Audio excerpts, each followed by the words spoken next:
va pouvoir commencer. Bonjour à toutes et tous. Merci beaucoup pour votre présence pour ce colloque. Donc, je suis Manon Meunier, députée de la Haute-Vienne.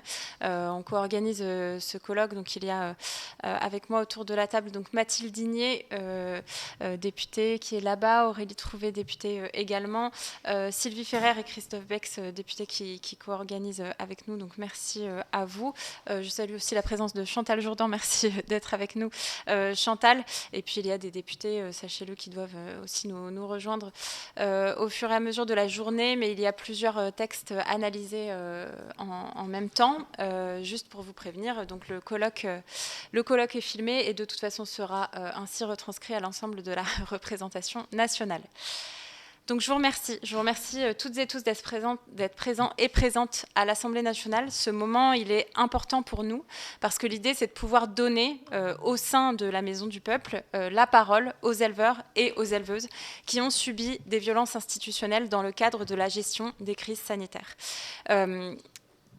Cet été, il y a eu une crise sanitaire, mais aussi une crise sociale majeure autour de la dermatose nodulaire contagieuse. Ça a commencé dans les Deux-Savoies, en juin, en juillet. Ça a été une crise au début plutôt silencieuse. Et pourtant, il y avait effectivement des éleveurs qui ont subi des abattages totaux de leurs troupeaux. On rappelle que l'abattage total, c'est la pire des choses que l'on puisse faire subir à un éleveur ou à une éleveuse, puisque c'est perdre en quelques heures l'équivalent d'années, voire de générations de travail, de création de liens de confiance avec le troupeau, d'enrichissement vis-à-vis de la génétique, de travail sur des filières économiques qui ont donc disparu en quelques heures et la plupart du temps dans le silence, parce qu'en effet, en juillet, malheureusement, les faits autour de la dermatose nodulaire contagieuse n'étaient que peu relayés. Et pourtant, dans les Deux-Savoies, déjà, la solidarité s'organisait avec les syndicats qui étaient très présents auprès des éleveurs et éleveuses, notamment la Confédération paysanne et la coordination rurale, qui ont organisé la lutte assez rapidement, mais aussi avec les citoyens et citoyennes ou les éleveurs et éleveuses qui venaient sur les fermes pour faire des fronts de mobilisation. Mais la sphère politique ne s'en est pas emparée. Il aura fallu quelques mois plus tard l'effet de l'Ariège, que vous connaissez, puisque en Ariège, à Bordes-sur-Arize, il y a eu un front de mobilisation très large, beaucoup d'éleveurs d'Occitanie qui sont venus s'organiser autour d'un élevage pour le protéger d'un abattage total qui, encore une fois, était imposé par un protocole sanitaire issu du gouvernement, un abattage total qui aura mené, comme vous le savez, à des faits de quarts de CRS, de gaz lacrymogène en masse sur une ferme contre des éleveurs et des éleveuses, alors que la résistance s'organisait, puisqu'il y avait effectivement, pour accéder jusqu'à la ferme, des tranchées creusées par-ci par-là, des troncs d'arbres coupés et puis des allées de tracteurs pour empêcher cet abattage total vécu comme injuste, puisqu'en effet, on sait, il y a d'autres protocoles dans le monde qui ont fait différemment, qui ne sont pas passés par des abattages totaux, qui sont passés par des préventions larges et massives. Mais pour cela, il faut pouvoir aussi accepter d'investir massivement. Il faut accepter en fait de mettre en face un budget conséquent, ce qui n'a jamais été fait de la part du gouvernement.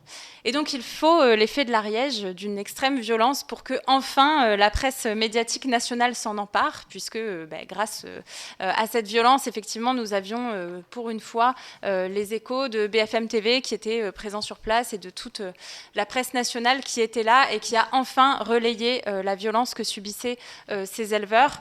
Et enfin, la classe politique s'en est un petit peu emparée. Donc, grâce aux mobilisations, on a réussi à faire émerger le sujet notamment à l'Assemblée nationale et dans la classe politique.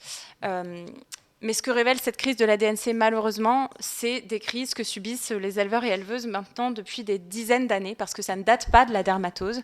On peut remonter dans les années 90, par exemple, avec la crise de la vache folle, où déjà il y avait des abattages totaux imposés aux éleveurs de manière très violente, alors que cette maladie était le fruit même d'un système libéral qui faisait consommer aux animaux, malheureusement, des farines animales qui n'étaient pas chauffées à bonne température pour des questions d'économie, et tout cela retombait sur des éleveurs.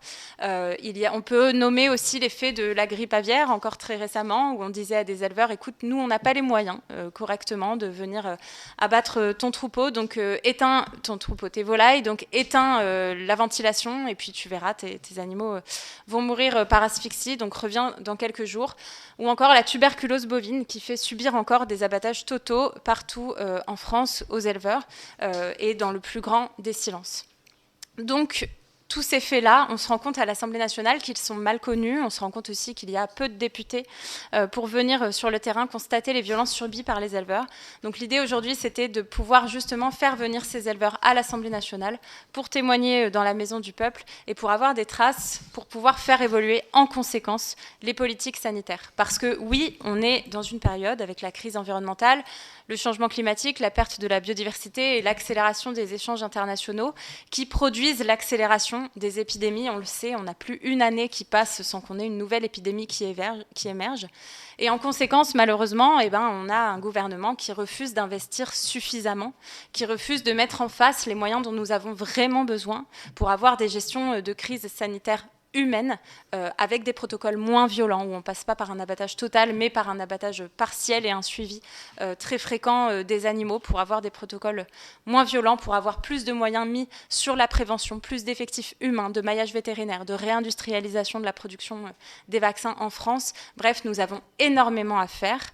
Les causes sont politiques, les conséquences sont dramatiques pour les éleveurs, et nous devons donc nous remettre en question, et c'est pour cela que nous sommes autour de la table aujourd'hui. Donc merci à vous pour votre présence et merci particulièrement aux éleveurs et éleveuses qui ont accepté de venir témoigner aujourd'hui.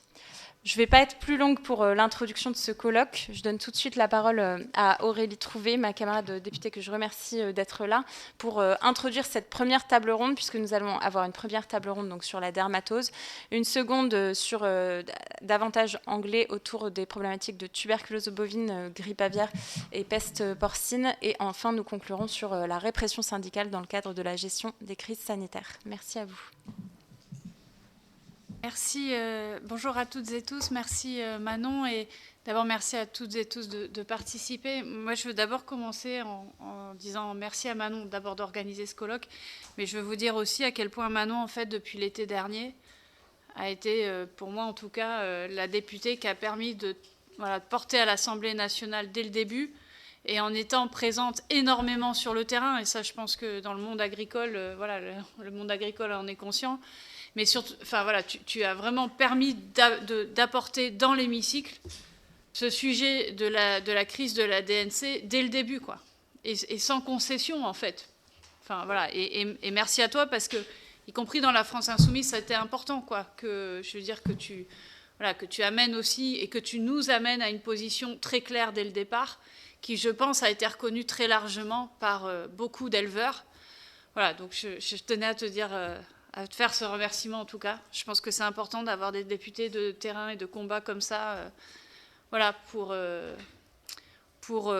tout simplement pour notre démocratie. Donc la première table ronde, elle va porter sur la crise de la DNC. Je veux juste dire deux mots de ce point de vue-là. Évidemment, il y a une énorme colère paysanne à juste titre, mais pour moi, en fait, cette crise de la DNC, elle est représentative d'abord d'un modèle économique qui est complètement à bout de souffle et d'un libéralisme économique à bout de souffle. Parce qu'en fait, avec cette crise de la DNC, on a une ministre de l'Agriculture qui a eu une approche purement comptable et qui ne comptait pas, en fait, qui ne prenait pas en compte toute la souffrance que ça pouvait représenter pour un éleveur, mais aussi tout le patrimoine génétique qui pouvait être jeté à la poubelle par les abattages systématiques. Libéralisme aussi parce que... finalement, ça veut dire aussi beaucoup de l'absence totale de planification et d'anticipation.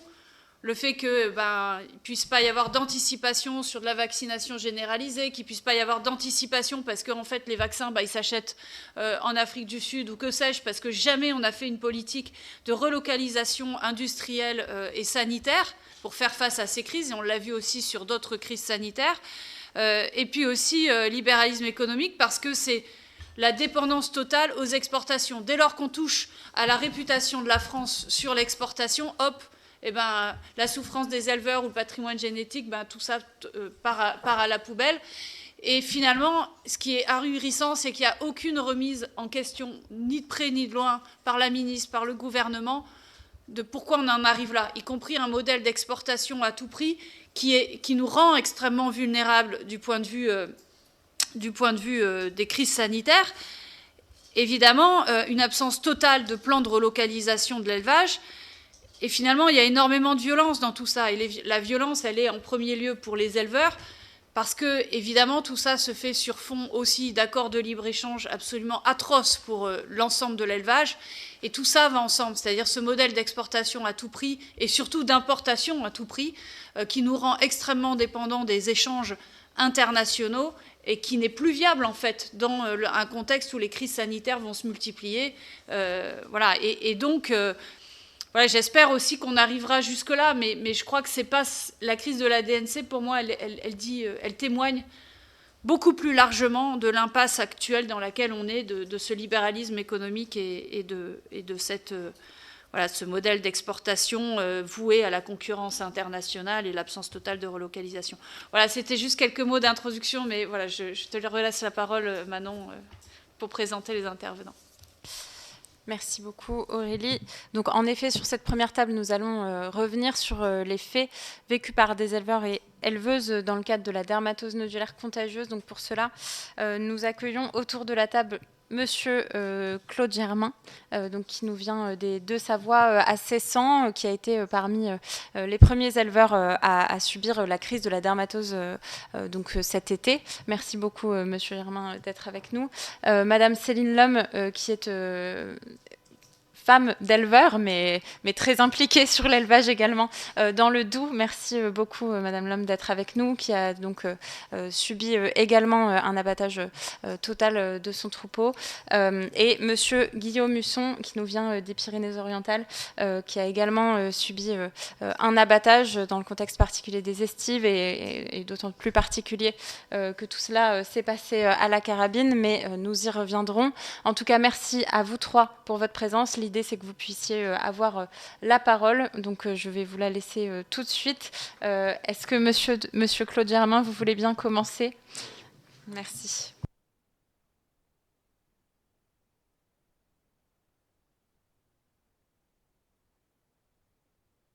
D'accord. Donc, mesdames, messieurs, bonjour. Donc, je me rappelle Claude Germain. Je suis un petit agriculteur sur la commune de Cessan en Savoie, commune qui a vu malheureusement arriver la dermatose nodulaire contagieuse. J'avais une petite exploitation, une quarantaine d'hectares, 30 vaches laitières et 25 génisses. La DNC m'a pris en 4 foyers toutes mes laitières et 14 génisses. Cet été, il ne me reste plus que 11 génisses. Cet été a été pour nous une grande catastrophe dramatique. Ça a été surtout compliqué car c'était une nouvelle maladie en France que personne ne connaissait et n'avait entendu parler. On nous a tout de suite dit abattage total du lot dans lequel une bête malade se trouve.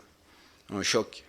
Cependant, on nous disait que la DNC ne présentait pas de risque pour l'homme par la contamination dans la viande et le lait.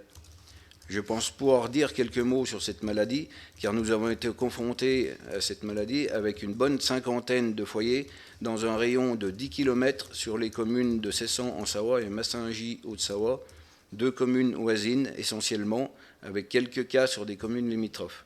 De plus, cette épidémie a duré 1 mois et demi, du 29 juin au 15 août environ. Nous avons appelé ça l'été meurtrier. Si le premier cas chez mon voisin, un bon éleveur, mais qui n'avait pas traité ses vaches contre les mouches, a vu une vingtaine de ses bêtes contaminées par la maladie, due vraisemblablement à la propagation par les temps, dans les cas suivants, c'est juste une, voire 2 bêtes atteintes par l'eau. Ce qui a été le plus dur à comprendre, c'est l'euthanasie d'une dizaine de bêtes saines pour une bête malade. Les chiffres dans les Savoies, c'est 140 bêtes à peu près positives à la DNC et 1700 bêtes euthanasiées. Exemple pour moi, une vache de malade, puis nous avons déposé un recours au tribunal administratif de Grenoble, refusé 48 heures après, puis la présence de manifestants sur l'exploitation le jour de l'euthanasie prévue, avant que malheureusement cette euthanasie ait lieu 10 jours après le premier cas. Nous avons demandé au vétérinaire de prendre toutes les températures de toutes les vaches et de regarder si elles présentaient des signes de la maladie, des nodules visibles. Résultat, un mot du docteur vétérinaire qui atteste n'avoir observé aucun symptôme évocateur de DNC à ce jour sur les vaches laitières. Mais 4 heures après, elles étaient toutes mortes.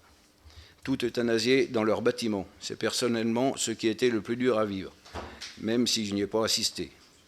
Avec le temps, nous avons pu observer que si les vaches laitières en production, la maladie pouvait faire mourir, sur les génisses, une grande partie, environ 80% en 3 jours, allait mieux et allait vraisemblablement guérir, peut-être grâce à une meilleure immunité.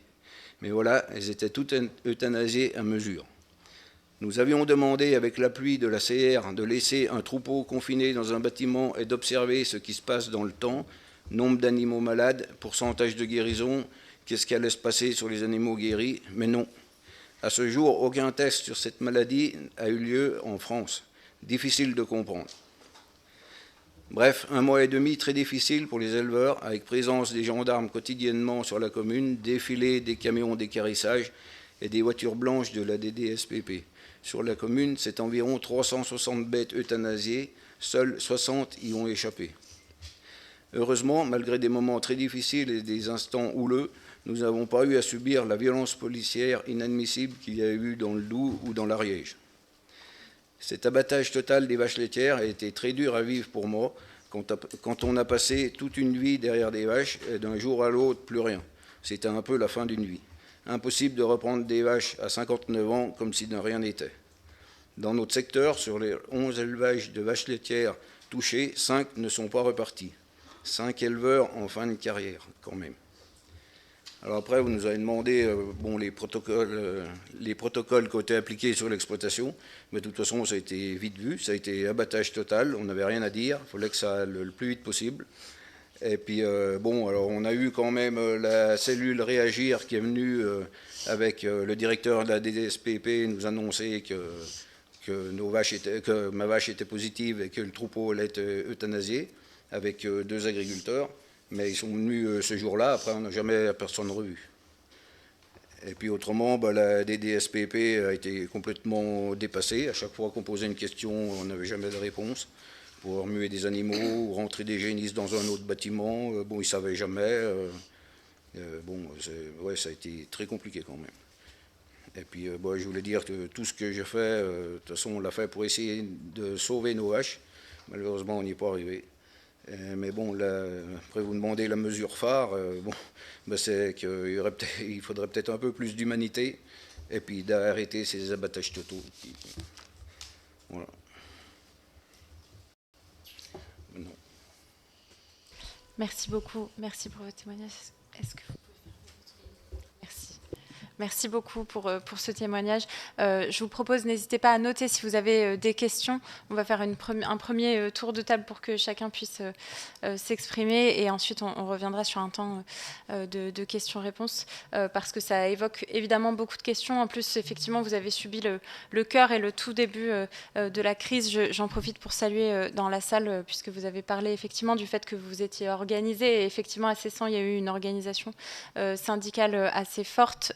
Vous avez parlé de la coordination rurale. Il y a monsieur Christian Convert qui est avec nous dans la salle que je remercie pour sa présence et pour son organisation. Je remercie également Nina Lejeune de la Confédération paysanne. Alors, c'était plutôt du côté de la ferme de la Mésange Bleue où l'organisation s'était faite aussi pour la résistance contre ce protocole d'abattage total où madame Nina Lejeune pour la Confédération paysanne était également très présente. Et je remercie monsieur David Topiac, député du Gers, de nous avoir rejoints également dans la salle.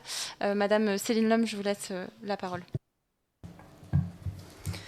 Donc, bonjour à tous. Donc, moi, je me présente, je suis Céline Lhomme. Je suis mariée donc, à Cédric Lhomme, l'éleveur du Doubs, qui a tout perdu en fait, le 2 décembre 2025 suite à la DNC. Donc, nous, en fait, ce qui s'est passé, c'est qu'on a entendu parler de la DNC dans les Savoies, mais ça nous paraissait loin. Donc, voilà, on est un peu toujours pareil. La politique de l'autruche, ça arrive chez les voisins, mais pas chez nous. Sauf que du coup, le 12 octobre, il y a un foyer qui s'est déclaré donc, dans le Jura, dans la commune d'Écleux, à 23 km de chez nous. Ce qui nous a ouvert en fait, la campagne de vaccination. Donc nous, on a vacciné le 22 octobre, on était tout à fait ouvert à ça. On a même pris vite contact avec notre vétérinaire.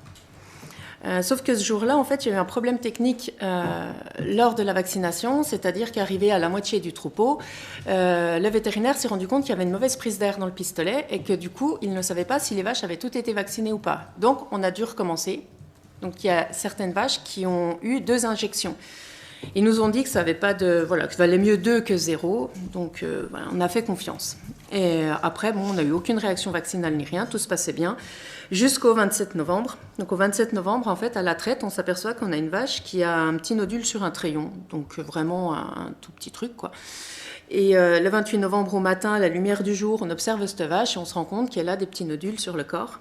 Donc là, on n'a même pas cherché à comprendre. On a appelé le vétérinaire parce qu'effectivement, depuis la veille, elle rechignait à venir manger. Enfin, on voyait qu'il y avait quelque chose qui n'allait pas. Donc nous, on a tout de suite pensé à une réaction vaccinale. On s'est dit, si c'est ça, ben, en fait, comment soigner cette bête pour qu'elle puisse aller mieux? Le vétérinaire est venu, il a fait des prélèvements, il nous a dit que c'était très certainement une réaction vaccinale parce qu'il y en avait eu beaucoup dans la région, mais que de toute façon, étant donné qu'on était à 37 jours de vaccination à ce moment-là, ce serait du cas par cas puisque c'est ce qui nous avait été promis avec la vaccination. Sauf que du coup, bon, l'échantillon part en analyse, la D2-TSPP nous rappelle en début d'après-midi, elle nous tient exactement le même discours. Ça, c'est vraiment important de le dire, c'est qu'ils nous ont dit... Ça va être une réaction vaccinale, mais si jamais ce n'est pas le cas, on abat juste la vache malade parce qu'on a 37 jours de vaccination. Sauf que le soir, en fait, tout bascule. On a une autre personne qui nous appelle et qui nous explique que le test est positif. Et là, on sent que le ton, il a changé. Donc, on demande comment ça va se passer pour cette vache-là. Et il y avait beaucoup de blancs au téléphone. On nous disait, pourquoi vous dites ça? Non, mais on ne sait pas. C'est la première fois où il y a autant de délai de la vaccination. De toute façon, on vient demain en parler de vive voix. Bon, déjà là, ça commence à sentir pas très bon, quoi. Le soir même, on a 6 gendarmes qui arrivent à la ferme pour encercler la ferme pour être sûr qu'on ne fasse pas de déplacement illégal d'animaux. Donc là, on ne comprend pas trop ce qui nous arrive parce qu'on est des gens vraiment sans histoire qui habitons dans notre petit bout de ferme isolé de tout et on ne comprend pas pourquoi est-ce qu'on est... Enfin, qu'est-ce qui se passe, quoi, vraiment. Et le lendemain matin, en fait, les services de l'État, donc 2 femmes de la D2-TSPP, viennent à la ferme entourées de 6 gendarmes. Voilà, qui se mettent en cercle autour de nous, enfin en mode cow-boy, avec limite la main sur l'arme. Enfin, c'était vraiment assez hallucinant. Donc là, on a tout de suite compris ce qu'ils allaient nous annoncer. Et ils nous annoncent en fait que c'est abattage total du troupeau, malgré qu'on soit à 38 jours de vaccination. Donc là, nous, on demande une contre-expertise de cette bête-là, parce que cette bête-là, il faut savoir que le soir où elle est revenue positive, elle revenait manger, donc elle n'était pas bien pendant 24 heures. Ça nous a été refusé. On a demandé des tests sur tout le troupeau, ça nous a été refusé. On a demandé à faire du cas par cas, ça nous a été refusé. On a demandé à faire une ferme test parce qu'on était isolés, en fait, et que les bêtes étaient toutes allaitables et qu'il n'y avait aucun risque pour les voisins. Tout nous a été refusé, en fait, d'un revers de la main. Il n'y avait même pas eu de discussion possible. De toute façon, elles avaient déjà l'arrêté préfectoral dans la poche, comme quoi c'était abattage du troupeau. Donc, du coup, face à ça, nous avons décidé de nous battre, parce qu'on trouvait ça vraiment inadmissible. On pouvait comprendre éventuellement en Savoie et dans le Jura que c'était abattage total parce qu'il n'y avait pas de vaccin, sauf que nous, en fait, on était vaccinés. Donc, il n'y avait aucune raison, et ce n'est pas ce qu'on nous avait annoncé. Donc du coup, on a décidé d'alerter les élus, donc notamment le député de ma circonscription, la mairie. On a contacté les médias. Et nous, il faut savoir qu'on n'est pas du tout syndiqués. On n'y connaissait rien du tout là-dedans. Et c'est en fait la coordination rurale et la confédération paysanne qui sont venus à nous pour nous demander ce qu'on voulait faire. Puis mettre en fait en place une mobilisation autour de la ferme. Parce que nous, avec mon mari, on a dit on ne veut pas de violence, mais on veut sauver nos bêtes. C'était vraiment, nous, c'était notre objectif, c'était sauver les vaches, quoi. En parallèle, on a subi quand même pas mal de pression de la part de la Chambre d'agriculture, de la D2-TSPP, des discours alarmistes. Pense aux voisins, tu vas être le mouton noir du coin, tu vas contaminer ton voisin, tout le monde va tout perdre à cause de toi. Vraiment, tu te rends pas compte, les médias, vous allez être mis au cœur des médias, vous allez être salis, on va vous traîner dans la boue. Enfin, on a vraiment entendu de tout. On s'est retrouvés un petit peu seul au monde, à pas plus savoir quoi faire. Et quand les syndicats, on les a eu au téléphone, on leur a expliqué ce qui se passait. On a dit, nous, on veut sauver nos bêtes, mais là, nous, on ne connaît pas tout ça, on n'a jamais manifesté de notre vie. Enfin, vraiment, on est des gens lambda. Et l'ACR et la Conf nous ont dit, nous, on sait faire, donc si vous êtes OK, laissez-nous faire, on s'en occupe. Donc là, ça s'est mis en place. Donc l'ACR et la Conf, en partenariat, ont fait une demande de recours au tribunal administratif. Voilà, donc le lundi, donc ça c'était le lundi matin, il y a la chambre, il y a les services de la préfecture qui sont venus à la maison pour essayer de nous refaire un bon petit lavage de cerveau. Nous, on a stoppé net, en fait, on a demandé au syndicat de venir, donc tout le monde était dans mon salon. En fait, je me suis retrouvée avec plein de personnes qui sont rentrées chez moi pour essayer de stopper un petit peu tout ça. Il y a eu une réunion à la préfecture qui s'est soldée, où on a redemandé à nouveau de faire une ferme-thèse, qu'on était en pleine vaccination et tout, mais tout a été rejeté. Et donc le 1er décembre au soir, d'un coup, on a le village, donc on a un petit village de 900 personnes, qui s'est retrouvé encerclé par les forces de l'ordre, c'est-à-dire qu'en fait, plus personne ne pouvait rentrer dans le village sans montrer un justificatif de domicile. Ce qui était vraiment aberrant. Et moi, mon fils était dans le village d'à côté. Quand il a voulu rentrer, quand ils ont vu son nom, ils lui ont dit « Non, toi, tu rentres pas. » Si, en fait, toi, tu rentres. Il a réussi quand même à rentrer, mais non sans mal. Et le 2 décembre, donc au matin, le mardi matin, c'est là que tout s'est accéléré, puisqu'à 7h15, on a vu des dizaines de cars de CRS débarquer de partout. Ils ont encerclé la ferme, ils sont passés dans ma propriété privée, donc dans ma maison, parce que nous, la maison est devant la ferme. Et ils sont rentrés, et moi j'ai demandé un mandat pour pouvoir pénétrer dans ma propriété. La réponse a été un coup de bouclier. Ils sont passés de tous les côtés, chez mes beaux-parents qui habitent à côté, par la rue principale, par chez moi. Ils ont couché le grillage pour pouvoir atteindre la ferme. Enfin, c'était vraiment... on voit ça que dans les films, quoi, pas dans notre petite campagne. Et là, ils ont commencé à encercler le bâtiment. Donc, mon mari était encore avec mes beaux-parents à la traite. Et là, en fait, ils ont débarqué de partout. Ils ont commencé à tout encercler. On ne pouvait plus rentrer, plus sortir. Enfin, c'était assez irréel. Et il y avait le recours juridique, en fait, qui était toujours en attente, puisqu'il devait être à 11h. Et nous, on disait, mais en fait, nous, on ne bougera pas. On a un recours qui est mis en place. On demande à ce que toutes les bêtes soient testées. On demande à ce qu'on annule, en fait, ce sort d'abattage. Et tant que le recours ne nous a pas donné raison ou tort, en fait, on ne bouge pas. Voilà, c'était la consigne. Il n'y aura pas de violence ni rien. On l'a bien répété. Et là, en fait, on a le commandant de la gendarmerie qui nous a pris à part avec mon mari. Il a dit, de toute façon, dans 5 minutes, le convoi sanitaire arrive. Que vous soyez d'accord ou pas, les tracteurs, ils dégageront. Là, ça a commencé à annoncer la couleur. Donc, on s'est tous réunis autour de l'étable du mieux qu'on pouvait. Il y a les gens qui arrivaient par les champs, par la voie ferrée, par la forêt. Enfin, c'était vraiment tout un... On s'est retrouvés à 300 sur la ferme. Et puis, ils étaient peut-être 400-500 dans la rue. On ne se rend pas trop compte parce que, c'était noir de monde. Puis nous, on était un peu isolés. On y a vu après avec les photos et vidéos qui ont tourné. Et donc on avait beaucoup de médias qui étaient là, on avait BFM, on avait TF1, on avait les chaînes locales, enfin c'était vraiment assez impressionnant tout ce qui se passait, en fait, tout ce qui était mis en place à ce moment-là. Et d'un coup, en fait, les CRS ont commencé à essayer de nous pousser de l'étable. On a résisté, sans violence de notre côté en tout cas, mais juste en fait en bloquant, en essayant de les repousser. Et c'est là où d'un coup, en fait, on n'a pas compris. Il y a eu plein de gaz lacrymo qui ont été tirés, il y a eu des LBD. Mon fils s'est pris un LBD dans la jambe. Moi, j'ai la bombe lacrymo qui a pété à mes pieds. Je savais même pas à quoi ça ressemblait, je savais même pas ce que c'était ni rien. Enfin, et là, les CRS nous ont poussés en fait dans les champs. Et il y avait des fils barbelés, et les manifestants disaient, parce qu'il y avait des personnes de tout âge qui étaient là, et qui disaient, mais il y a les fils barbelés, attendez. Et là, ils ont dit, non, mais vous allez su rentrer par là, vous saurez ressortir par là. Et en fait, ils ont poussé tout le monde, quoi, en fait. Donc du coup, moi, mon fils et plusieurs autres personnes ont arraché les barbelés à pleine main pour pas que les gens se fassent blesser. Il faut savoir aussi qu'il y avait une personne en fauteuil roulant, les flics lui ont dit de dégager. Il a dit, mais je peux pas, je suis coincé dans les cailloux. Donc ils l'ont gazé aussi. Ils n'ont même pas cherché à le pousser ni rien, enfin bref. Et sauf que quand c'était ça, le recours, il était toujours en attente. On n'avait toujours pas de nouvelles parce que c'était 11h, après c'était 11h30, après c'était midi, après c'était le tribunal administratif, n'arrive pas à statuer. Donc du coup, ça remonte au ministère et on est toujours en attente. Et pendant ce temps-là, en fait, le convoi sanitaire, il se mettait en place. Donc c'est-à-dire qu'ils sont tous arrivés, ils sont arrivés. Donc les gens, en fait, les manifestants étaient parqués le long du chemin, dans le champ.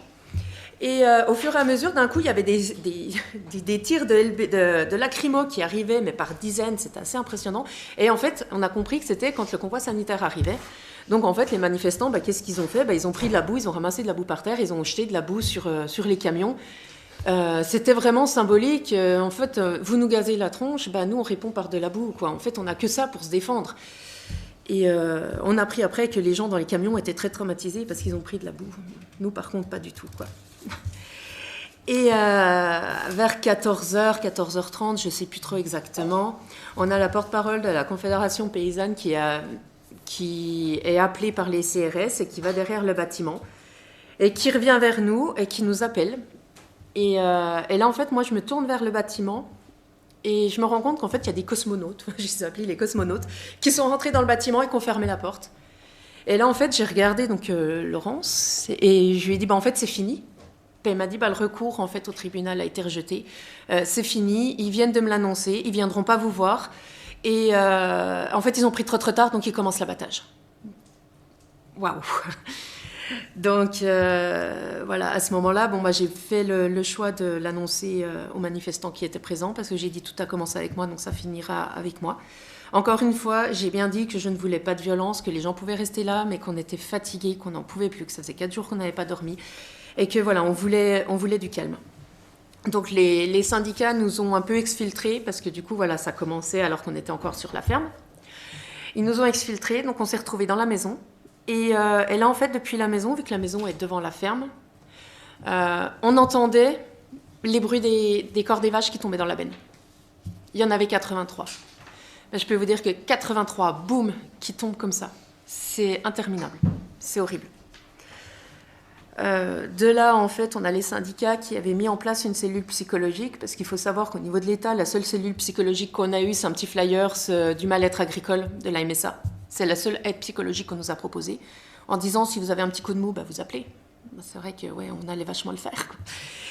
Et donc du coup, voilà, les syndicats avaient mis en place une cellule psychologique à la maison. Quand ils sont arrivés, on était vraiment dans un sale état, parce qu'une fois que les syndicats sont partis, les gendarmes, en fait, nous ont isolés. C'est-à-dire que nos amis et notre famille et tous ceux qui voulaient venir nous voir, en fait, avaient interdiction de venir. Donc ils nous ont vraiment...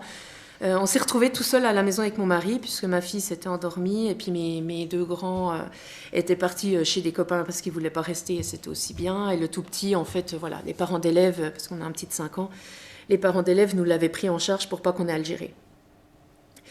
Et donc du coup, voilà, donc les jours qu'on suivit ont été extrêmement difficiles. Donc le soir, à la fin de l'abattage, on a reçu un SMS de la D2TSPP, intervention terminée, on reprend contact avec vous demain, bonne soirée.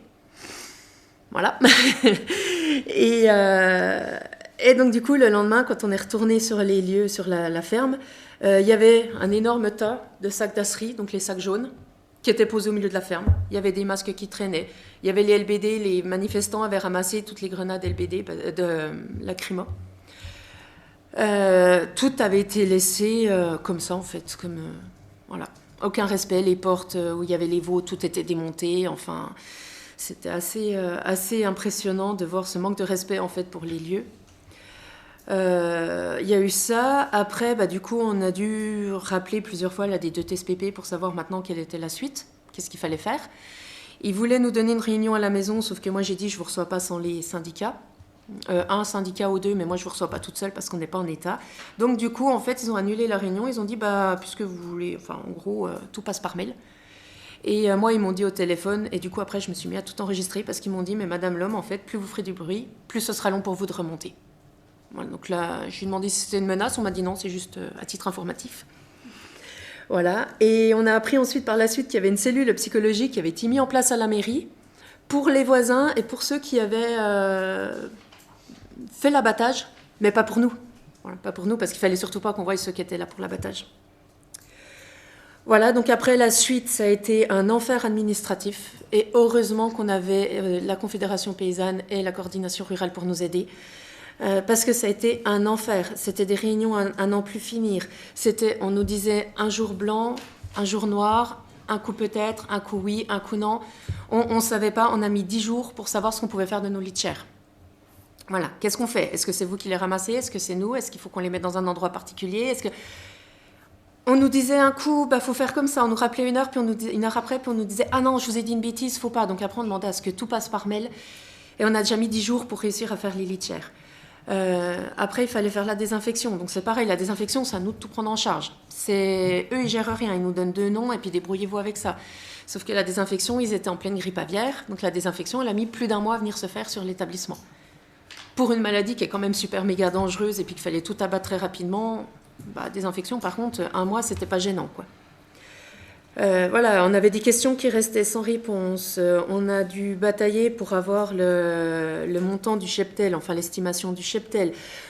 Ça a été vraiment, après on nous donnait une feuille, on nous disait vous avez 15 jours pour l'examiner avec les syndicats et puis après nous dire ce que vous en pensez. Sauf que 2 jours après, il y avait l'arrêté préfectoral qui tombait pour nous dire que voilà, on sera indemnisé de temps et puis que si on n'était pas d'accord, il fallait faire un recours au tribunal administratif. Voilà, c'était extrêmement, extrêmement compliqué. Voilà, donc aujourd'hui, on est à 4-5 mois de l'abattage. Moi, ce que je peux dire de cet épisode-là, ce que je peux vraiment faire souligner, c'est un manque d'écoute de la part des services de l'État, de la part de la Chambre, de la part du JDS, de la part de tous ceux en fait, qui étaient soi-disant, en fait, comme disait la ministre, autour de nous pour nous aider. On n'avait personne, en fait, on était seul au monde. Il y a eu une absence de dialogue parce que on a contacté plusieurs fois la ministre, on a cherché plusieurs fois à avoir des réponses et on n'avait rien. Le préfet du Doubs nous met encore aujourd'hui des bâtons dans les roues parce qu'il n'a pas apprécié qu'on ne se soit pas laissé faire. Et voilà, on a appris qu'il y avait des vaches qui avaient eu des nodules, enfin des vaches qui avaient des nodules antérieurs à 3 semaines au moment de l'abattage, ils s'en sont rendus compte par un communiqué sur Facebook de Madame Genevard. Nous, on n'était pas au courant. On a demandé à voir les photos, on a seulement réussi à voir les photos il y a 15 jours, des photos, voilà, qui ressemblent à rien, qui ne montrent pas que ce sont nos bêtes. Voilà, on n'a aucune preuve de ça, puisque lors de l'abattage, on n'a pas voulu assister. Donc, selon le protocole, il y avait des éleveurs qui pouvaient assister pour nous. Et les éleveurs ont été rejetés. Ils n'ont pas eu le droit d'assister à l'abattage. Donc voilà, donc nous en fait avec l'Ariège, on est, si je dis pas de bêtises, les 2 agriculteurs qui avons absolument tout perdu, parce que nous, il nous est resté 0 bête. On a perdu une partie de notre vie en fait, parce qu'il faut savoir que chez les éleveurs, c'est pas seulement du bétail, c'est pas seulement pour faire du fric, c'est pas seulement du lait, c'est qu'une vache. Non, nous c'est des bêtes qu'on voit naître, qu'on soigne, qu'on nourrit. En plus, on est en lait, donc du coup, on a une relation particulière avec nos bêtes. Et au-delà de ça, c'est tout un quotidien, tout un équilibre, toute une vie de famille qui a été écrasée en fait par un protocole qui n'a aucun sens. On est tous suivis psychologiquement, donc voilà, on a mis les choses en place de notre côté pour avoir un suivi psychologique. Avec mon mari, on est toujours sous traitement pour dormir. Moi, je ne peux pas croiser un gendarme sans trembler, clairement. C'est vraiment un très très gros traumatisme qu'on a vécu. Et si j'ai accepté de venir témoigner aujourd'hui, c'est parce que ce que je dis depuis le début, ce qu'on a vécu, je souhaite et j'espère que plus jamais, en fait, aucune personne n'ait à vivre ça. Parce que, comme j'ai dit à Madame Genevard, je lui ai dit dans les yeux, je lui ai dit, moi aujourd'hui, vous êtes ma pire ennemie, et pourtant, je ne vous souhaite pas de vivre ce que vous nous avez fait vivre. Voilà, merci. Merci beaucoup, Madame Lhomme, c'était très précis. J'en profite pour vous remercier pour le travail de vulgarisation et de sensibilisation que vous faites depuis le départ sur ce sujet, parce que vous faites partie de celles qui ont le plus visibilisé certainement aussi sur les réseaux cette crise que vous avez traversée jour après jour. Et effectivement, c'est aussi comme ça qu'on fait émerger les sujets, et c'est très important pour nous derrière, pour que justement les politiques publiques puissent prendre en compte ce qui vous est malheureusement imposé. Je remercie Karen Hérodi, députée du Tarn, qui vient de nous rejoindre également. Et je vous laisse la parole, Monsieur Guillaume Muson. Merci. Merci. Alors moi, je vais vous raconter une histoire différente, hein, mais le constat est exactement le même, parce que finalement, on a vécu les mêmes choses. Alors moi, je me présente, Guillaume Husson, numéro d'élevage 66 123 011, effectif au 11 novembre, 49 bovins adultes, foyer DNC numéro 99, un animal déclaré positif, 18 bovins concernés, 18 bovins abattus. Voilà, ça c'est ce que je représente pour l'administration. Une suite de nombres, un dossier dans un ordinateur, et basta. Alors moi, je vais me présenter de manière plus normale, on va dire, conventionnelle. Guillaume Husson, éleveur depuis 2009, avec un troupeau de Gascogne de 47 vaches allaitantes. Élevage bio depuis 2013, élevage extensif avec transhumance estivale. Donc moi j'estive sur la montagne qui est donc moi je suis dans les Pyrénées-Orientales. Donc les animaux transhument sur des territoires de montagne vastes. J'ai été touché par la DNC par ricochet du cas catalan, espagnol. Ensuite, on a eu dans les Pyrénées-Orientales un premier cas dans le département, une première zone touchée juste au pied du Canigou. Et nous, on a été la deuxième zone dans les Pyrénées-Orientales, donc l'estive de la Carença. Deuxième zone parce que estive de la Carença, 6 éleveurs, 6 élevages touchés. 250 vaches sur l'estive, 130 abattus. Donc c'est pour ça que je me permets aujourd'hui de parler pour moi, mais aussi pour mes collègues, parce que c'est vrai qu'on est sur des estives collectives, dès lors qu'on a des crises sanitaires comme celle-là, on est tous concernés, et moi j'ai été le dernier de l'estive à être touché. Et c'est vrai que voilà, quand on m'a appris les différents cas, je me suis dit, à quand mon tour, quoi.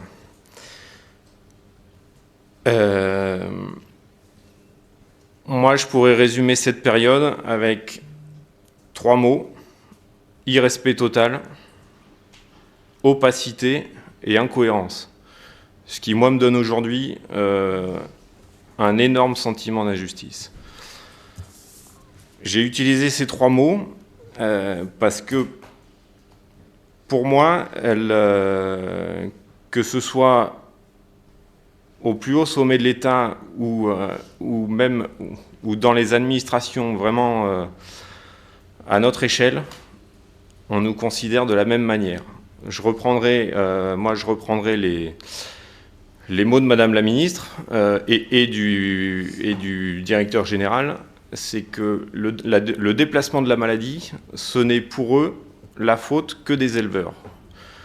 Soit un déplacement d'animal infecté, soit un déplacement de vecteurs porteurs, donc de mouches ou de tampons. Soit. Le premier cas dans les Pyrénées-Orientales, 48 km du foyer catalan. La deuxième zone, donc l'estive de la Carença dans les Pyrénées-Orientales, 23 km du premier foyer des Pyrénées-Orientales. Soi-disant, la mouche, elle ne fait que 5 km. Moi, je suis sur une estive. Le premier animal malade de l'estive, il est sur une zone où il faut 2h30 de marche pour y aller. Aucun accès véhicule. Donc, faudra que... Et on a posé à plusieurs reprises la question. Il faudra qu'on m'explique comment la maladie est arrivée là. Incohérence parce que moi, je sais que j'ai alerté le préfet, le préfet de notre département. Crise sanitaire, d'accord. Limitation éventuelle des déplacements des chevaux. Bon, période de chasse, mois de septembre-octobre, période de chasse. Aucune limitation de la chasse. Donc ça veut dire que les véhicules de chasseurs circulent. Les mouches peuvent circuler avec ces véhicules-là. Zone touristique, voilà, on le sait tous. Quand on va à la campagne, qu'on est à côté des animaux, les mouches, elles rentrent dans les voitures. Hein. Ça se déplace, une mouche, dans une voiture. Et donc après, quand on vient nous dire, et quand on quand on insinue que c'est obligatoirement l'éleveur qui est en cause, moi je trouve ça inadmissible. Après, moi je vais vous parler de mon cas, de ce qui s'est passé chez moi, parce que voilà, ça c'était le début, mais chez moi il y a aussi beaucoup de choses à dire. Donc moi l'abattage a eu lieu le 12 novembre. L'analyse qui a détecté la vache, qui a confirmé la vache positive, a eu lieu le 7 novembre. Les vaches redescendaient d'estive. Chez moi, j'ai eu la chance que les vaches redescendent en plusieurs groupes. Donc voilà, ça a touché uniquement un groupe de 18 sur les 47 que j'avais au total. Il ressort de l'analyse que sur ces 18 vaches, le vétérinaire a pris les températures à toutes les vaches. Donc, il a fait des prélèvements sur les 5 vaches qui présentaient de la température.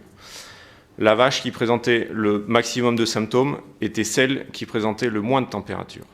Et elle présentait des nodules qui étaient déjà nécrosés et qui commençaient à se résorber. Donc on était sur une vache qui était en voie de guérison. Sur ces 5 prélèvements, donc cette vache est sortie positive. J'ai une autre vache qui est sortie en limite de détection, donc positive aussi. Et j'en ai une troisième qui est sortie en limite de détection. Mais tenez-vous bien, c'est en limite de détection de la souche vaccinale. Sachant que les animaux ont été vaccinés dans la foulée, juste après le prélèvement. Donc, voilà. Et visiblement, ça n'a posé de problème à personne. Les agents de la DDPP sont venus m'apporter l'arrêté de déclaration d'infection le 11 novembre. Ce jour-là, je les ai reçus, on ne va pas dire avec plaisir, hein, vous comprendrez. On a évoqué, je dirais ils avaient prévu l'abattage le 12, donc le lendemain. On s'est mis d'accord sur l'heure d'abattage, sur le fait que je ferais effectuer l'expertise juste avant. Donc l'abattage devait avoir lieu à 9h, l'expertise devait avoir lieu à partir de 7h30 jusqu'à 9h. Les vaches étaient sur un parc de 50 hectares. Le parc de contention venait juste d'être construit parce que jusqu'avant il n'y en avait pas. Donc elle ne le connaissait pas. J'avais réussi à isoler 10 vaches à l'intérieur du parc, mais il y en avait 8 qui étaient autour et qui ne voulaient toujours pas rentrer. Donc ça, ils avaient connaissance de ça, et moi je leur avais dit que j'essaierais de les rentrer. Donc dans la journée du 11, moi j'ai pas réussi à les rentrer. Le lendemain matin, moi j'avais prévu de venir avec des collègues éleveurs pour qu'ils m'aident une dernière fois à essayer. On s'est retrouvé bloqué à 15 minutes du site par les gendarmes. On s'est retrouvé bloqué donc avec mes collègues éleveurs, avec l'expert qui figurait parmi la liste des experts proposés par la DDPP. Par la suite, j'ai appris que cet expert, qui était un éleveur, en fait, il était blacklisté parce que 10 jours auparavant, il avait participé à une manifestation et il avait eu une discussion respectueuse mais un peu musclée avec monsieur le sous-préfet. Et que visiblement, ça n'avait pas plu. Sauf que entre-temps, on me l'avait proposé comme expert. Donc, soit. Ensuite, donc on a été bloqué et moi, j'avais 2 collègues qui avaient passé la nuit pour essayer de rentrer les vaches récalcitrantes. Et à 8h50, ils m'ont appelé en me disant il commence. Donc ça veut dire que les services de l'État ont commencé l'abattage alors que l'expertise n'avait pas eu lieu, moi j'avais les cartes d'identité des vaches, donc ils sont censés les récupérer avant l'abattage. Ils ne les avaient pas vu qu'elles étaient en ma possession encore. Je suis monté, je suis arrivé, ils avaient sédaté les 10 vaches qui étaient présentes dans le parc. Ils avaient commencé d'euthanasier certaines. Donc c'est pour ça que je pense que c'est le seul cas où vous avez des images de vaches sédatées, de cadavres, voilà, parce que les gendarmes n'ont pas eu n'ont pas eu le courage d'arracher le téléphone à ma compagne. Une fois que les 10 animaux ont été abattus, moi j'ai posé la question aux agents de la DDPP qui étaient là, et la personne qui m'a répondu, c'est quand même le sous-directeur du service vétérinaire de la DDPP. Je lui ai dit, mais la vache malade, elle est où? Elle est dans les 10 là ou pas? Ah bah je sais pas. Je sais pas. Et il y a aussi une autre chose qui moi me surprend, c'est que lorsque le vétérinaire a rempli la feuille de déclaration de suspicion, il ne me semble pas qu'il ait marqué les numéros de l'ensemble des animaux. Il a juste marqué les numéros des animaux prélevés. Ça veut dire que ces gens-là sont venus faire un abattage. Ils n'avaient absolument pas la liste des animaux à abattre. Ils savaient qu'il devait en avoir 18. Et voilà. Donc ils sont venus abattre 18 vaches. Après, visiblement, les numéros leur importaient pas vraiment. Et quand j'ai posé la question à monsieur le sous-préfet, je lui ai dit, mais comment on gère les 8 qui restent là? Parce que maintenant que vous avez abattu les 10 là, comment vous voulez faire? Ah bah je sais pas. Voilà. Donc personne n'avait anticipé. Par la suite, j'ai même appris que ils avaient eu écho qu'il y aurait des manifestations et ils avaient avancé l'heure de l'abattage, sans même me prévenir. La journée a continué de manière encore plus surprenante, on va dire. C'est que c'est moi qui ai dû trouver la solution, la souffler à monsieur le préfet pour gérer les 8 animaux qui restaient à l'extérieur. Parce que la vache clairement malade, elle était dans ces 8 là. Et le risque pour moi, c'est que moi j'ai 2 zones sur l'exploitation et le village entre les deux. Les animaux étaient absolument pas habitués. Là, on avait la DNC et le fait de garder les animaux à l'écart les uns des autres, c'est une gestion qui était inhabituelle pour elles. Les animaux, les 8 qui restaient, moi, ma hantise, c'était qu'elles aient qu'une envie, c'est de basculer et d'aller voir le reste du troupeau qui était de l'autre côté, c'est-à-dire condamner tout mon troupeau. Donc, quand j'ai vu qu'il n'avait pas de solution, je lui ai dit, ben voilà, moi j'en connais qu'une. C'est les lieutenants de louveterie et vous abattez les vaches à la carabine. Alors, c'est une solution, on va dire, extrêmement violente. Et en même temps, moi j'avais le choix entre les laisser faire ou protéger le reste de mon troupeau. Et je sais que ça m'a été, entre guillemets, reproché après. C'est parce que quand j'ai râlé sur le fait qu'ils soient incapables de gérer la situation et qu'ils aient été obligés d'abattre les vaches à la carabine, on m'a rétorqué, ah bah oui, mais c'est vous qui l'avez proposé. Oui, je l'ai proposé parce que visiblement, personne n'est capable de faire son boulot correctement et d'anticiper. Après, peut-être qu'au bout du compte, même en anticipant, on en serait arrivé à cette situation-là. Mais en anticipant, on aurait prévu le nombre de tireurs adéquat, c'est-à-dire 1 par vache, parce que là, tout de suite, il s'est passé que monsieur le sous-préfet avait prévu 1 tireur. Je lui ai dit oui, mais vous allez en tuer une, hein, parce qu'au premier coup de feu, les 7 autres, vous les verrez plus. Hein. Donc, à force d'insister, il a réussi à en faire venir, si je ne me trompe pas, 3, je crois. Soit. Et après, quand on est arrivé sur le terrain, les agents de la DDPP disparus. Hein, ils étaient cachés, planqués. Et c'est à moi qui est revenu le soin de gérer où est-ce qu'allaient se placer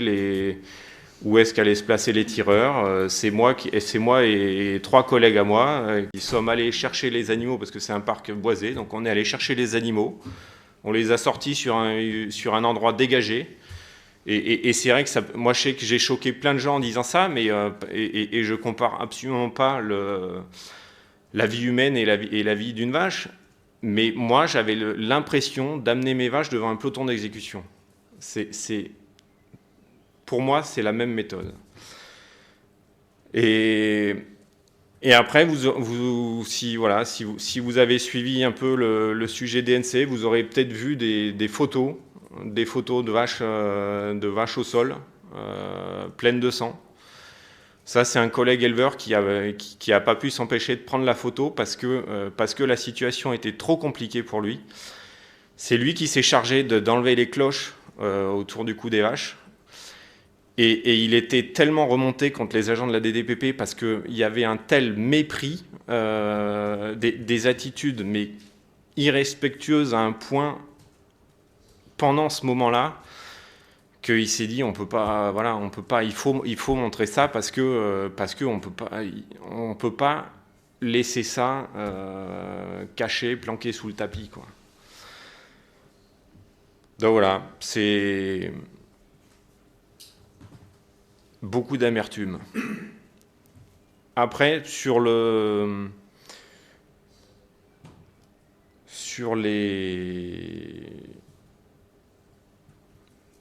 l'attitude des agents, moi j'en parle et c'est vrai que moi je suis pas là pour réclamer la tête d'un tel ou un tel, et je trouve ça complètement inadmissible, mais moi c'est vrai que je vais pas dire content, mais je suis très reconnaissant de pouvoir être là devant vous, de pouvoir expliquer tout ça, parce que pour moi il me semble important qu'on fasse évoluer ce protocole pour cette maladie-là, mais je pense que c'est plus une évolution globale des choses qu'il faut. C'est qu'aujourd'hui, on a un ministère de l'agriculture et de la souveraineté alimentaire. Pour moi, je pense qu'il y a une erreur sur la dénomination. C'est plutôt un ministère de l'agriculture et de la balance commerciale agricole. Parce que la souveraineté alimentaire, on en est loin. C'est vrai que Madame Lhomme disait qu'elle a reçu des pressions en disant bah oui, mais si vous ne faites pas abattre, si la maladie se propage, c'est de votre faute. Moi, je sais que là, on est en pleine période où on discute de la revaccination, et je sais que j'ai des collègues qui sont pas forcément pour revacciner parce qu'ils sont anti-vaccination. Et le discours habituel, c'est de dire bah oui, mais il faut qu'on revaccine tous parce que voilà, si la maladie repart, ça va être une horreur, et que si certains ne vaccinent pas et que ça repart, ce sera de leur faute. Mais moi, j'aimerais bien qu'on ait une vision beaucoup plus large, une vraie vision de politique agricole à long terme et pas à court terme, juste à la fin du mandat, quoi. C'est que on parle de réchauffement climatique et de chute de la biodiversité. Et moi, pour moi, ces deux choses sont aussi la cause de toutes ces crises. Et qu'il faut commencer, il faut vraiment prendre ces sujets à bras le corps parce que à force de ne pas les traiter correctement, on s'enterre dans des problèmes sanitaires de plus en plus importants et de plus en plus fréquents. Et pour moi, c'est vrai que on ne se sortira pas de tous ces protocoles extrêmement violents et si on n'a pas une vision globale de l'agriculture et du sanitaire, quoi, et de la gestion du sanitaire.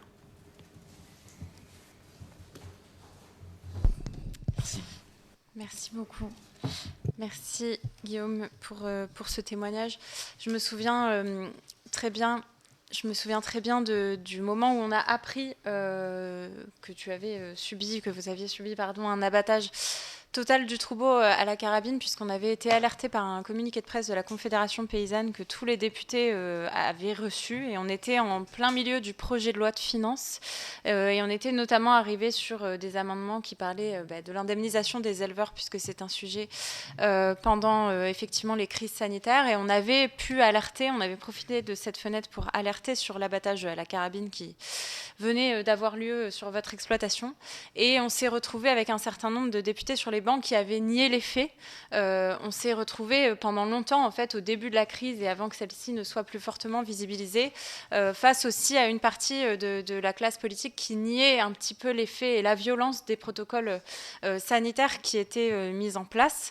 Notamment, en fait, on se retrouvait un petit peu dans l'ambiance face à laquelle on était au moment du Covid, c'est-à-dire qu'à partir du moment où on remettait en question les protocoles sanitaires imposés par le gouvernement, on allait à contresens, c'était pas sérieux, il fallait surtout pas faire ça, on pouvait pas re-questionner les protocoles en cours parce que on allait à l'encontre de la bonne parole gouvernementale. Et je me souviens très bien de ce moment-là pour ce point-là, et c'est grâce encore une fois aux mobilisations et à la visibilisation que les choses ont commencé un petit peu à bouger, mais tout ça pour vous dire aussi les conditions démocratiques dans lesquelles tout cela se passe. C'est-à-dire que, en fait, depuis le départ, la mise en place du protocole, elle est encadrée par ce que la ministre de l'Agriculture appelle le Parlement de l'élevage ou le Parlement sanitaire, donc le CNOPSAV, la Commission nationale d'orientation des politiques sanitaires animales et végétales, autour de laquelle siègent des instances qui sont d'ailleurs la plupart du temps soigneusement choisies par le ministère également. Et pourtant, sur le protocole de la dermatose, puisqu'on n'est pas revenu en tant que tel sur le protocole qui a été imposé, mais on sait qu'il y a des paroles scientifiques. Aujourd'hui, il y a l'EFSA, qui est l'autorité européenne sanitaire. Il y a aussi l'Organisation mondiale de la santé animale. Il y a un rapport de ce qui s'est passé dans le Japon qui montre que l'abattage total n'est pas systématique, n'est pas l'emploi forcément que l'on doit faire pour se sortir de la crise. On peut faire un abattage partiel. L'EFSA nous dit que c'est la vaccination qui est la solution la plus efficace pour limiter la propagation du virus. Et encore une fois, ce sont bien des choix politiques derrière qui sont faits par rapport effectivement aux dynamiques surtout induites par l'Union européenne, et que nous devons faire évoluer les logiciels sanitaires, notamment au niveau de l'Union européenne, et notamment effectivement parce qu'aujourd'hui, ce sont les jeux d'import-export qui induisent ces protocoles sanitaires. Alors aujourd'hui, on sait aussi qu'on est dépendant en France de l'export, en grande partie sur un certain nombre de filières. On a aussi un enjeu à réfléchir à la réinternalisation de nos filières. Mais en attendant, l'Union européenne doit pouvoir évoluer parce qu'aujourd'hui, ça concerne la France avec la DNC, mais demain, ça concernera, et ça concerne d'ailleurs déjà toute l'Europe sur d'autres épidémies. Et donc, nous avons besoin, notamment par rapport à la vaccination, de faire évoluer nos politiques pour que les éleveurs arrêtent de subir ces abattages totaux. En tout cas, merci pour vos témoignages éclairants. J'aimerais déjà savoir s'il y a des questions dans la salle, mais sinon, j'en ai également pour vous, et peut-être que Aurélie aussi. Mais avant tout, est-ce que quelqu'un a une question dans la salle ? Donc, Christian Convert, de la coordination rurale et, on va dire, proche voisin, parce que c'est nous qu'on a commencé les premiers blocages. Alors, des photos, il y en a eu, on les a publiées. Effectivement, j'étais la bête noire, puisqu'on a assisté aux abattages. J'ai participé à l'abattage chez Claude et chez Pierre-Jean Duchesne. Les éleveurs, ils n'ont pas peur de la DNC, c'est pas vrai. Ils ont peur de la méthode et du protocole. Voilà, je pense que c'est ça qu'on peut se dire avec le recul. Donc, quand vous avez entendu que cette maladie faisait crever les animaux, que les éleveurs étaient contents de les voir partir, chez Claude et chez Pierre-Jean, on a tué un troupeau qui faisait 29,5 de moyenne de lait le jour-là. Donc, pour ceux qui savent ce que c'est, une vache laitière, c'est un troupeau vraiment en pleine santé et performant. Voilà, on a pris tous les moyens. Donc, ce qu'on peut regretter pour l'État et pour les éleveurs, c'est qu'à chaque fois, on a demandé de faire des analyses sur les animaux qu'on allait tuer. Et je pense que si ça avait été fait, on aurait un recul et une autre vision sur la maladie, puisqu'effectivement, on aurait su si cette maladie se développait à l'intérieur des troupeaux. Et si ça avait été le cas, on dirait peut-être qu'il y avait une raison d'abattre. Mais en fait, aucun animal n'a été testé sur tout ce qui a été abattu. Donc, aujourd'hui, on est au point de départ. Rien n'a été fait. Ce qu'on demandait, avec l'appui des vétérinaires, c'était effectivement de garder les animaux, les troupeaux en question, sous cloche, sous quarantaine, pour voir ce qui allait se passer. Mais on avait vraiment l'impression que l'État ne voulait surtout pas voir ça, puisqu'on voyait bien que les animaux ne tombaient pas malades. Et ça nous ramène sur l'utilité du vaccin, parce que ce que tu dis là, dans la mesure où quand vous avez un foyer, vous devez vacciner les 50 km autour, et que ça vous sort de nouveaux cas, est-ce que le vaccin protège ou est-ce que le vaccin, à un moment, provoque? Vu la fiabilité des tests, on ne le sait pas. Et ça, je crois que scientifiquement, et le directeur de recherche au CNRS, ou le professeur que je vous parlais tout à l'heure, Christian, je ne sais plus son nom, Perron, le démontre très bien. Il n'y a pas de fiabilité à ce niveau-là. Et le fait qu'on n'a pas droit à la contre-expertise donc nous amène devant ce problème-là. Et l'État, il est plus en train de créer une défiance entre l'éleveur, les politiques et les vétérinaires, puisque dans la mesure où quand on nous disait le vaccin va vous protéger, on s'est dit c'est bon. Les gens se sont dit le vaccin c'est une aubaine, donc on a vacciné. Tout le monde était d'accord de vacciner en se disant cette fois c'est bon. Et puis après on arrive chez Madame Lhomme où là ça a été vraiment le révélateur. 38 jours après on était sorti normalement de tous les délais compressibles. On nous dit on continue d'abattre. Et la question je l'ai posée directement à la ministre puisque nous on avait été les premiers vaccinés depuis le début juillet. Est-ce que 5 mois après, si un cas ressort, on continue d'abattre? Elle dit clairement, logiquement non, mais le protocole oblige. Je pense que ça dit ce que ça veut dire. Et aujourd'hui, on est en période de revaccination. Nous, on a revacciné par obligation. De toute façon, on n'a pas le choix. Et si ça nous ressort un cas, effectivement, le protocole nous oblige toujours de rabattre, de continuer les abattages. Donc, je vous dis que ça ne ressortira pas de nouveaux cas, puisque la ministre l'a dit. Donc, il ne ressortira pas de nouveaux cas. Voilà. Mais je plains les autres collègues ailleurs en France, parce que si la maladie se développe dans de gros bassins de bovins, je ne vois pas comment le contrôle sera possible pour la suite. Voilà. Rien de plus à dire, mais bon, c'est une... Quand on voit après, sur tous les problèmes administratifs, l'État, là où il en est rendu, c'est un peu triste.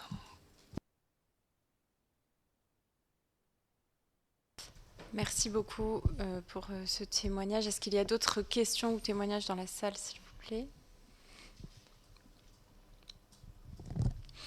Alors, oui. Enfin, je crois que j'ai la réponse, mais c'est important de le dire clairement. Céline, le test qui a été fait sur cette vache, il a bien permis d'identifier si c'était la souche vaccinale ou la souche sauvage. Je crois que c'est ça le terme. Oui, c'est ça. En fait, nous, il y a eu le test qui montrait que c'était la souche sauvage que cette première vache avait. Et en fait, les tests qui ont été faits sur les soi-disant vaches mortes ou qui avaient des lésions, eux, par contre, ils ont poussé les séquençages jusqu'à obtenir un positif. Parce que moi, je suis en contact avec Hélène Banoun, qui m'a expliqué qu'en fait, les séquençages, on peut monter jusqu'à maximum, allez, grand max 35, parce qu'après, plus on séquence, plus on a de la chance d'avoir du faux positif. Et nous, en fait, ils sont montés jusqu'à 40. Donc, en fait, ils sont montés jusqu'à avoir un positif pour pouvoir justifier l'abattage chez nous, quoi. Mais oui, la première vache était bien de la souche sauvage, apparemment, alors qu'on était à 38 jours de vaccination. Alors moi, j'avais effectivement d'autres questions pour vous. L'idée de ce colloque, c'est donc aussi de donner la parole devant des personnes qui aujourd'hui établissent les politiques sanitaires. Aujourd'hui, on a décidé de cibler sur l'Assemblée nationale et sur les parlementaires, mais bien sûr, le gouvernement joue également un rôle. En l'occurrence, c'est eux qui fixent aujourd'hui les protocoles sanitaires et qui n'ont d'ailleurs pas demandé son avis à l'Assemblée nationale sur le sujet en tant que tel. Je voulais justement savoir comment les services de l'État ont été présents dans l'accompagnement, notamment la ministre également, puisque Céline Lhomme, vous êtes du Doubs, qui est le département aussi de la ministre de l'Agriculture. Les différentes interventions qu'il y a pu y avoir dans les Deux-Savoie au départ, Monsieur Germain, comment les services de l'État et comment le gouvernement a réagi, les différents liens que vous avez pu avoir, et notamment sur l'évolution du protocole, comment est-ce que vous avez perçu les choses? Moi, pour l'État, de toute façon, personne ne veut. Nous, dans les savoirs, on n'a pas vu grand monde. Après, ouais, c'était... Non, on était très, très mal accompagnés, ouais, de ce côté-là. Oui. Difficile de dire quelque chose parce qu'on n'a rien vu. Alors.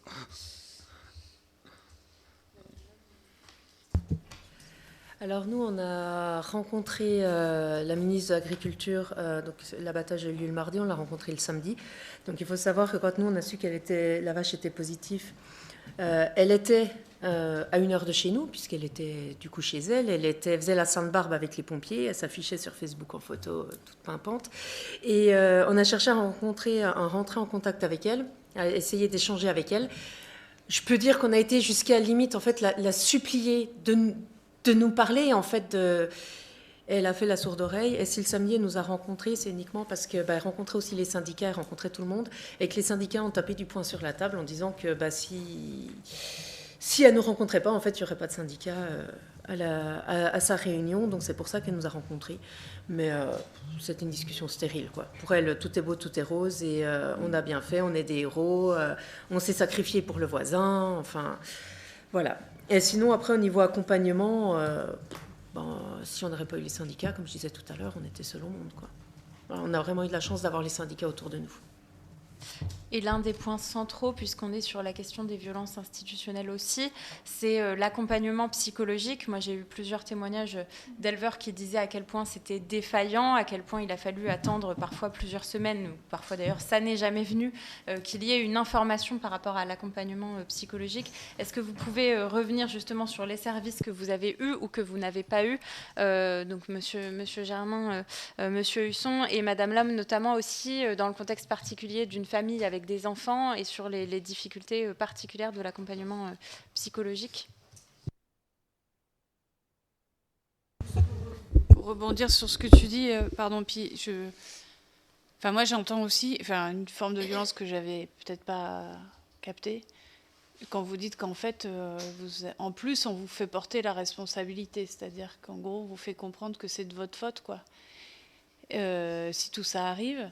Et nous, on a beaucoup entendu quand même dans l'hémicycle, et j'ai eu la ministre directement au téléphone plusieurs fois en pleine crise de la DNC. En gros, au téléphone, c'était en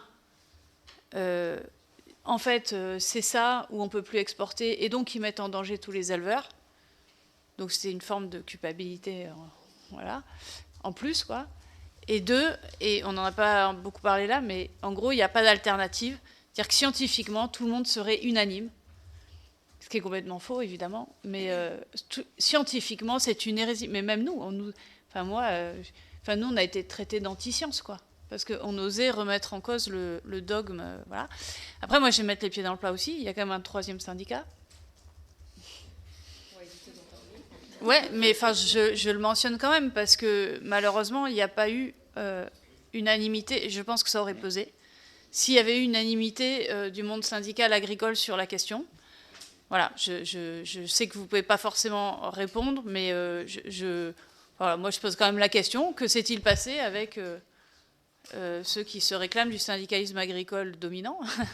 C'est quand même pas rien, voilà, que ce syndicat-là, qui est quand même en position de cogestion avec la ministre de l'Agriculture.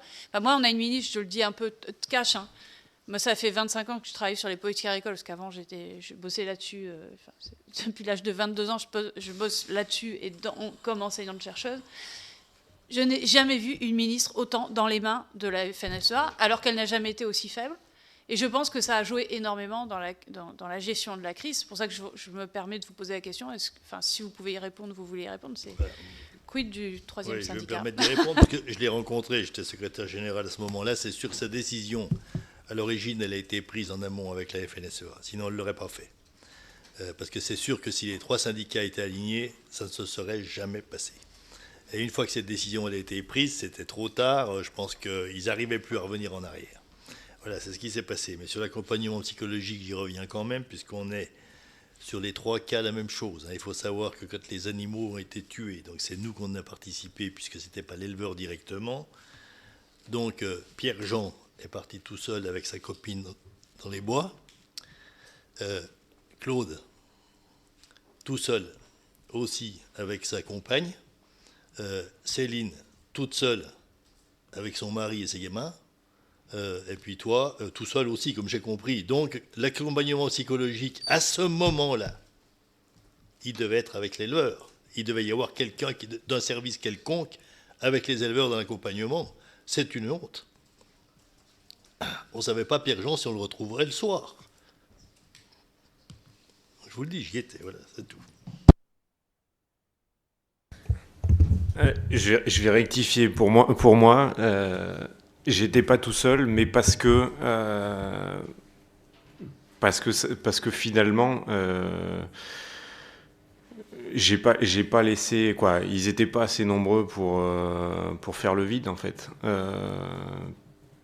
Parce que il y avait des forces de l'ordre qui empêchaient les gens de venir sur le site. Moi, j'étais sur le site. Il y a des collègues qui étaient là déjà la nuit. Donc ils y étaient déjà, donc ils étaient voilà. Moi j'ai pu être entouré. Après sur l'accompagnement psychologique, moi je pense que ça dépend aussi beaucoup d'un département à l'autre, parce que nous c'est la MSA qui moi le jour où ils sont venus m'apporter l'arrêté de déclaration d'infection, donc ça c'est pareil, ça c'est un joli terme, c'est déclaration d'infection, mais en gros c'est l'arrêté qui dit qu'on va toutes les zigouiller quoi. Et il y avait une personne de la MSA le jour de l'abattage, il y avait une personne de la MSA qui était voilà. Et par la suite, moi je sais que j'ai eu plusieurs appels du service psychologique à la MSA. Donc après moi je l'ai pas sollicité parce que j'estimais que j'en avais pas tellement besoin.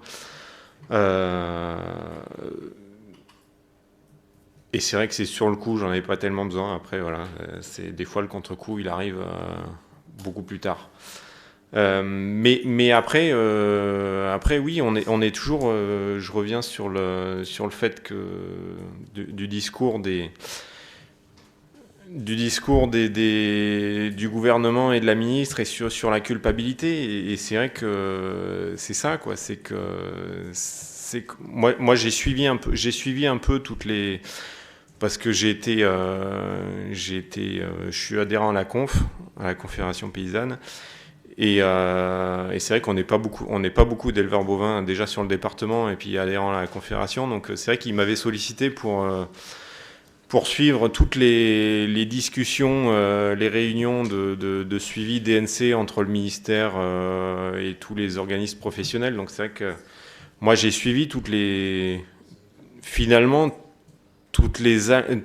allers-retours sur le protocole, le nombre de fois où on pose une question, ils nous disent ah bah oui c'est comme ça, et puis après finalement on s'aperçoit que bah non en fait c'est pas comme ça. Et là j'ai amené un exemple parce que c'est vrai qu'on parle de suivi psychologique et c'est vrai que moi lors d'une de ces réunions j'avais posé la question sur le nettoyage des infections, parce que ce qu'il faut savoir c'est que le jour de l'abattage c'est l'État qui s'en occupe, il n'y a rien à faire.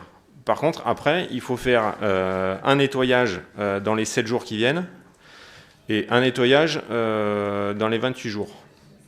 Et sauf qu'en fait, au début, c'était oui, l'État s'en occupe, vous n'avez rien à faire. Après, ça a été ah bah non, parce que pour plus de souplesse avec l'éleveur, le premier on s'en charge, mais les suivants, c'est vous qui vous en chargez, mais vous vous occupez de l'organisation, c'est l'État qui paye. D'accord. Après, ça a été, vous vous occupez de l'organisation, vous avancez les sous et l'État vous rembourse. Et ensuite, pour certaines désinfections, c'est on fait le premier et vous vous démerdez pour le reste. Moi, je vais vous lire, je les ai imprimés.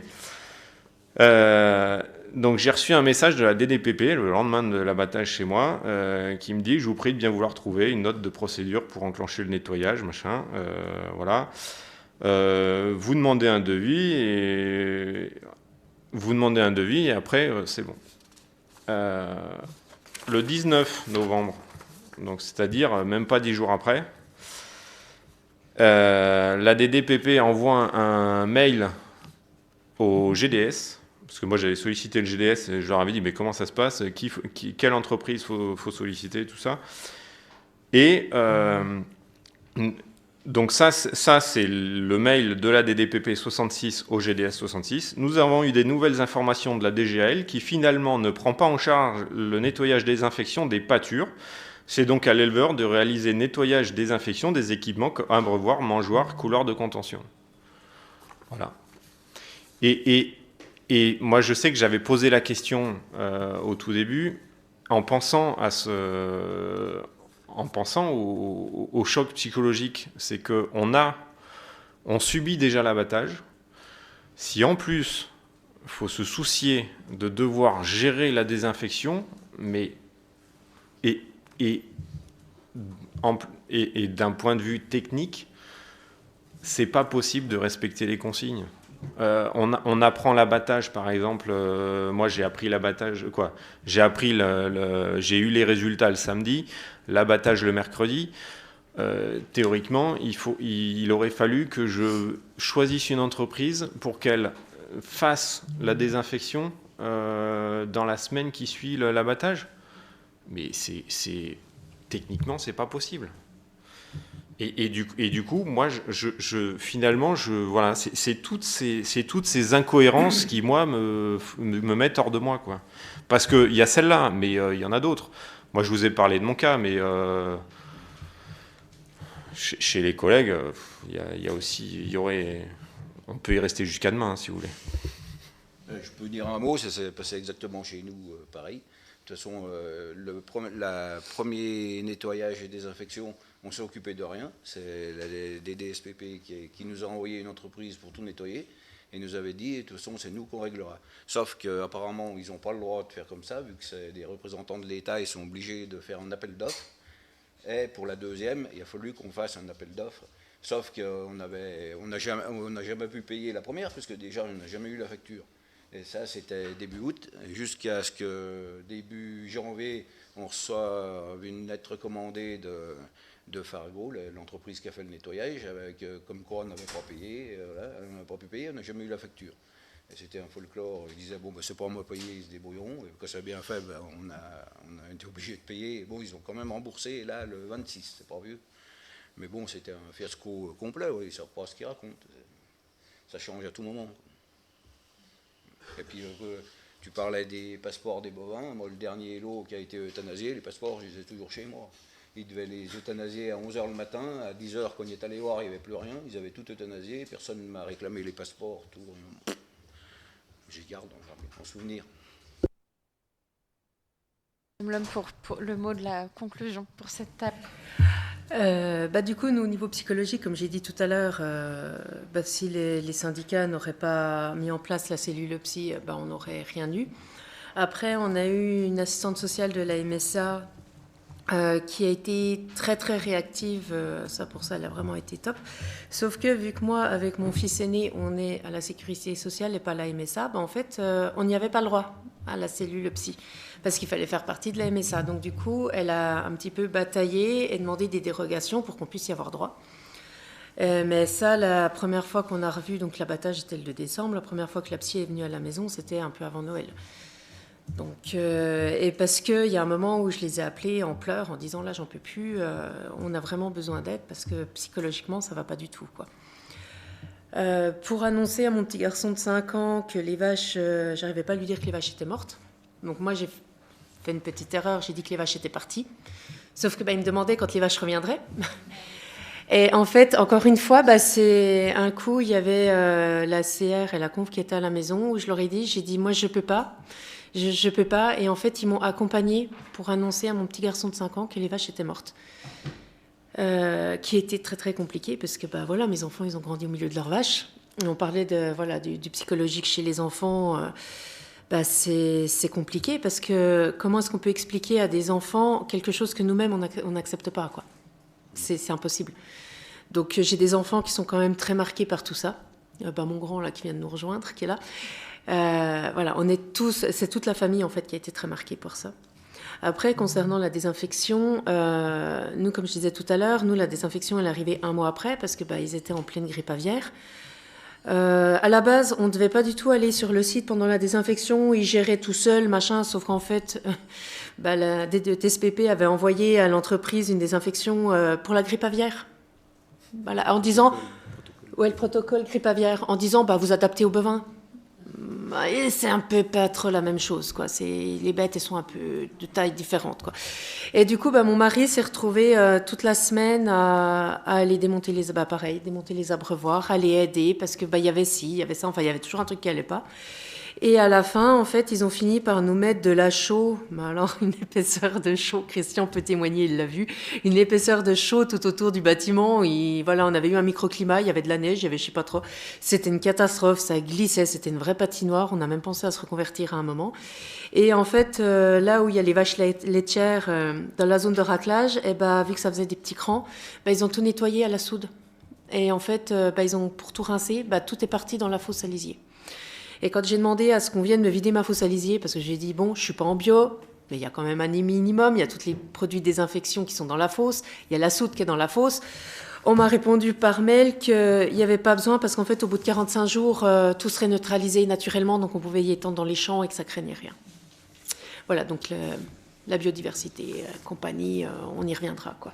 Là, c'est pas grave, et c'est tous des champs, bien sûr, autour de la maison, donc c'est super pour mes enfants. Donc, voilà. Et sinon, les remboursements, par contre, nous, oui, on a avancé les frais. Les remboursements, par contre, sont arrivés très rapidement, sauf qu'ils nous ont remboursés en TTC au lieu d'hors-taxe parce qu'ils ne savaient pas qu'on marchait en hors-taxe, ils n'avaient pas l'habitude.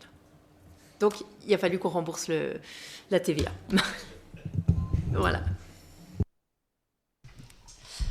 Merci beaucoup, encore une fois, pour vos 3 témoignages. Je crois que c'est très fort d'avoir les remontées de terrain et que c'est très précieux. Et je sais à quel point aussi c'est interminable. Et en effet, on pourrait aller jusqu'à demain pour parler de toutes les incohérences qu'il y a sur ces gestions de crise de la part des services de l'État. En tout cas, c'était précieux de pouvoir... avoir vos témoignages et je vous en remercie encore une fois. Je vous propose qu'on passe tout de suite à la deuxième table. Donc,